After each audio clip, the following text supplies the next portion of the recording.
Hi mga love-love! Kumusta kayong lahat? This is your author, Tagalog Love Stories, MS. Pakilala ko po pala sa inyo si Baby Kira ng aming pamilya.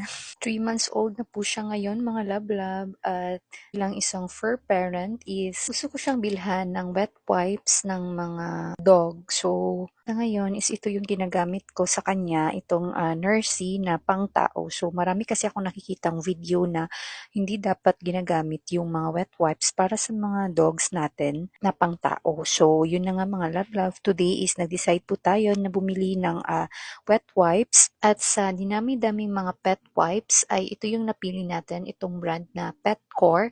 So, as you can see po ay 47,600 na yung nasold niya at marami-rami na rin ang mga nag-comment. So, nasa mga 7,000. So, dito pa lang ay i-consider ko na maganda talaga ang brand na ito. So, ilalagay ko na lamang po sa yellow basket yung link at i-rate po natin kapag dumating na yung order natin kung gaano nga ba ito kaganda para sa ating mga pet.